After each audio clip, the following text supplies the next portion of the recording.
বিয়েবাড়ি স্টাইলে ছোলার ডাল কিভাবে রান্না করবে আজকে সেই রেসিপিটা তোমাদের সাথে আমি শেয়ার করব। প্রথমে ডালগুলোকে একটু ভিজিয়ে রেখে সিদ্ধ করে নেবে, তারপরে নারকেল কুচি, আদা বাটা, হিং দিয়ে গোলা জল, গরম মশলা একটু ক্রাশ করে নেবে, তারপরে চিনি, গরম মশলার গুঁড়ো, তারপরে কিছুটা পরিমাণে ছোলার ডাল একটা ছোট বাটিতে তুলে চামচ দিয়ে ভালো মতোটাকে ঘেটে নিতে হবে।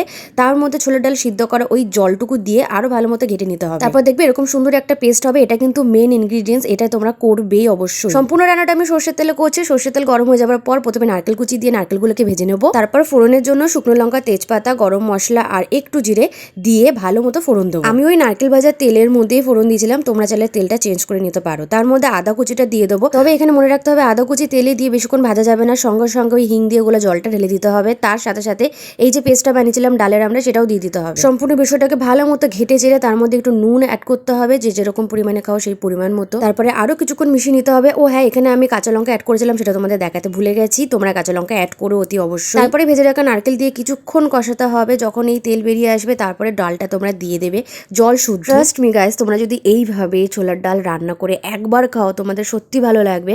শুধু চেষ্টা করবে আদার পরিমাণটা একটু কম দিতে, অতিরিক্ত আদা দিলে কিন্তু খেতে ভালো লাগবে না। আচ্ছা, এখানে আমি ডাল দিয়ে দিয়েছি। ডাল দিয়ে বেশ কিছুক্ষণ ফোটাতে দিতে হবে। তারপরে আরো কিছুটা আদা নিয়ে আমি ভালো মতো জলে গুলে সেই জলটা দিয়ে দিয়েছি। তোমরা ছেঁকে দিতে পারো। চিনি কিন্তু শুরু থেকে আমি একবারও দিইনি, সব শেষে আমি চিনি দিয়েছি আর একটুখানি ঘি দিয়ে ভালো মতো নাড়াচাড়া করে ঢেকে রেখেছিলাম। ব্যাস, আমাদের ছোলার ডাল রেডি। যে যেরকম ইচ্ছে সেরকম করতে পারো। নারকেল কুচি কম দিতে চাইলে কমও দিতে পারো, তোমাদের উপর ডিপেন্ড করছে তোমরা কেমন বানাবে। তোমরা চাইলে ড্রাই ফ্রুটসও অ্যাড করতে পারো। বিয়ের তখন প্রথম ভিডিওটা অনেকটাই পুরনো, তোমরা দেখেই বুঝতে পারছো। তখন আমি সবই লুচি বানানো শিখেছিলাম। যাই হোক, তাও যে এই ট্যারাবাকার লুচি এত সুন্দর লেগেছিল এই ছোলার ডালের সাথে তোমাদেরকে বলে বোঝাতে পারবো না। ভিডিওটা ভালো লাগলে লাইক, শেয়ার, কমেন্ট করতে ভুলো না। টাটা।